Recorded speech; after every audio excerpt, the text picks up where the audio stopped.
Okay students, ये second numerical है उसी आपके असाइनमेंट पेपर का।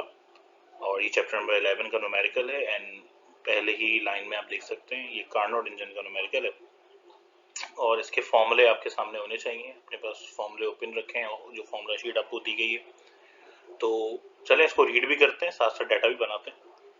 तो अगर मैं इसका डाटा फॉर्म करूं तो अकॉर्डिंग टू न्यूमेरिकल आपको Carnot engine whose low temperature reservoir, उसकी लो टेम्परेचर गिवन है, it is 5 degree centigrade. Okay, अच्छा जी, कार्नो इंजन के अंदर आपको एक बात याद रखनी है कि लो टेम्परेचर का मतलब होता है temperature T2, it is 5 degree centigrade. Okay, और एफिशिएंसी गिवन है आपको 40%। अच्छा जी, परसेंट एफिशिएंसी का सिंबल जरूरी नहीं है आप यही बनाएं, ईटा कहते हैं इसको। आप एफिशिएंसी के लिए ई का यूज भी कर सकते हैं। 40% है। It desire to increase the efficiency to 50%। यानी आप अज्यूम कर लें कि ये इनिशियल यानी 1 वाली एफिशिएंसी है और सेकंड जो मुझे इंक्रीज करनी है वो मैं चाह रहा हूं कि वो 50% तक इंक्रीज हो जाए।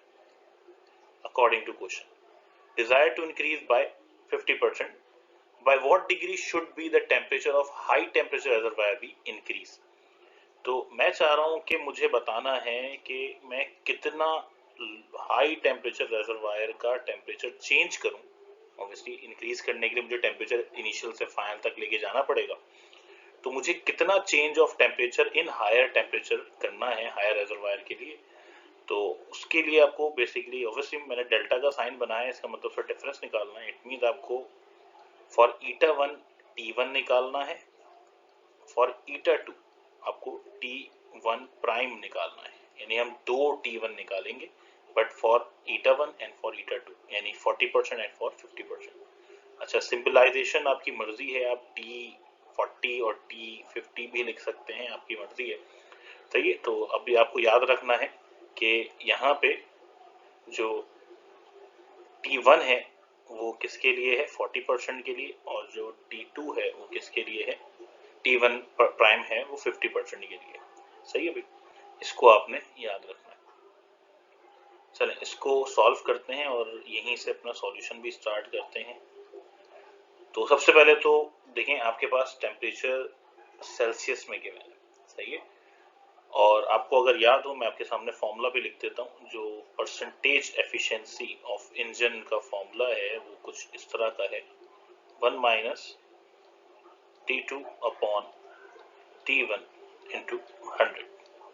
तो जब इंडिविजुअल टेम्परेचर आ रहे होते हैं, यानी कि उनका डिफरेंस नहीं आ रहा होता बल्कि इंडिविजुअली टेम्परेचर यूज हो रहे होते हैं, तो कोशिश ये की जाती है या अच्छी प्रैक्टिस यही है कि आप उसको एसआई सिस्टम में लिखें, यानी कि आपको इस टेम्परेचर को केल्विन में कन्वर्ट करना होगा।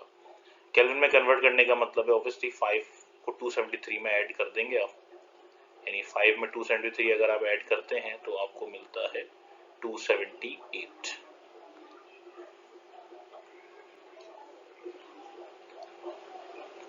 तो यहाँ पे आ जाएगा 278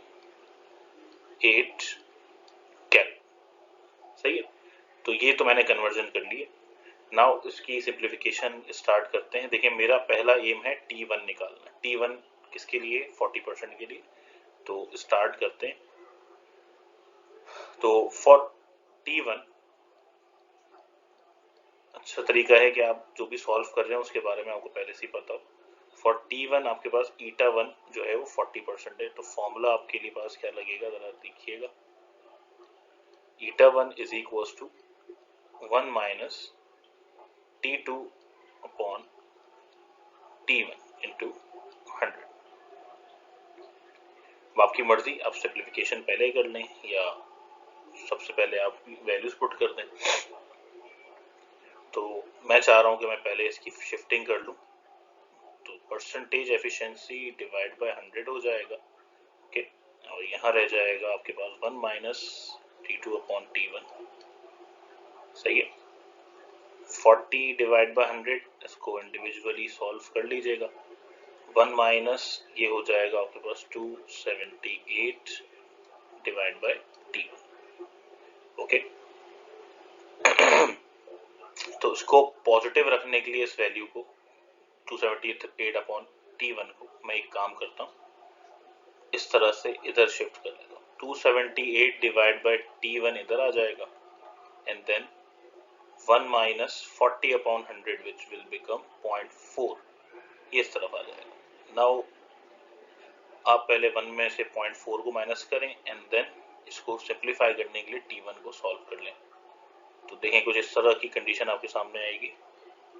278 divide by T1 0.6 and T1 will be equals to 278 divide by 0.6। तो आप बता सकते हैं कि आपके पास T1 कितना है। It is 463.3 kelvin. Okay, kelvin में रखेंगे, देखते हैं आगे क्या आंसर आपके सामने आता है। अगला काम आपने करना है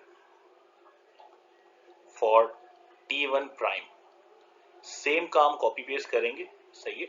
और कॉपी पेस्ट करने का मतलब है फॉर्मूला सेम रहेगा, बट ये फॉर्मूला इस बार ईटा 2 के लिए हो जाएगा और इस बार जो आप T1 पुट करेंगे it will be T1 prime, सही है। मैं कुछ स्टेप्स स्किप कर रहा हूँ क्योंकि मैं सेम काम करना है। तो ये हो जाएगा 50 डिवाइड बाय 100 और ये हो जाएगा आपके पास T2 क्योंकि हम चेंज नहीं कर रहे, T2 सेम रहेगा, तो it is 278 divide by T1 prime. और अगर मैं T1 की बात करूं तो आपके पास कंडीशन आ जाएगी 0.5 है, 1 में से 0.5 जाएगा, it will be 278 divide by 0.5। Okay, kelvin में इसका आंसर देखते हैं, it will be 556 kelvin, 556 kelvin. अगर आप गौर करें तो T1 प्राइम और T1 दोनों आपके सामने हैं। मुझे तो मालूम करना है change of temperature of T1। Okay, T1 का change of temperature find out करना है मुझे। तो वो कैसे फाइंड आउट होगा? इसके लिए सिर्फ T1 प्राइम और T1 को डिफरेंस में ले आएगा। तो यहाँ पे आपके पास आंसर आएगा इसका, देखते हैं जरा। तो delta T1 is equals to T1 prime minus T, बड़े में से छोटे को माइनस कर दें जस्ट।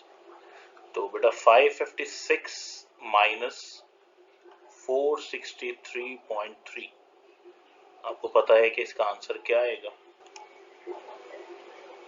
इट इज 92.66 केल्विन, सही है। इन केस आपसे सेल्सियस में पूछा जाए, कभी कभार आंसर सेल्सियस में देना होता है। और एक और इशू ये भी है कि सर हमें जो T2 दिया हुआ है यहाँ पे, अगर आप डेटा में देखें तो सेल्सियस में दिया हुआ है। तो बेहतर तरीका है कि आप इसको दोबारा से सेल्सियस में कन्वर्ट भी कर दें। तो केल्विन से सेल्सियस में आने के लिए क्या करते हैं 273 हम क्या करते हैं, ऐड करते हैं। लेकिन इधर एक और इशू है कि सर यहाँ पे है डिफरेंस। तो याद रखें, अगर आपको सेल्सियस में निकालना है और चेंज ऑफ टेम्परेचर है, या केल्विन में फाइंड आउट करना है और चेंज ऑफ टेम्परेचर है, तो there will be no change, just आप उसी वैल्यू को सेल्सियस में भी लिख सकते हैं, because the difference between two temperature in Kelvin and two temperature in Celsius both are same. Okay, so अगर सेल्सियस में भी निकालना पड़ जाए तो मसला नहीं है, आप सेम ही आंसर को सेल्सियस में लिख देंगे। कहने का मतलब यही होता है न्यूमेरिकल के अंदर सेल्सियस में निकालने का, चेक करना है कि आप कैसे कन्वर्ट करते हैं इसको। तो हमें पता है कि कन्वर्ट करने का बेहतर तरीका है कि चेंज को कन्वर्ट नहीं किया जाता, इंडिविजुअल टेम्परेचर को कन्वर्ट किया जाता है। डाटा में भी मैंने जो इंडिविजुअल टेम्परेचर कन्वर्ट किया है वो इसी वजह से किया है कि मुझे इसको अकेले ही पुट करना है। डिफरेंस में पुट करना होता तो मुझे चेंज करने की जरूरत नहीं पड़ती, सही है। होपफुली यह चीज आपको समझ में आ गई होगी। सो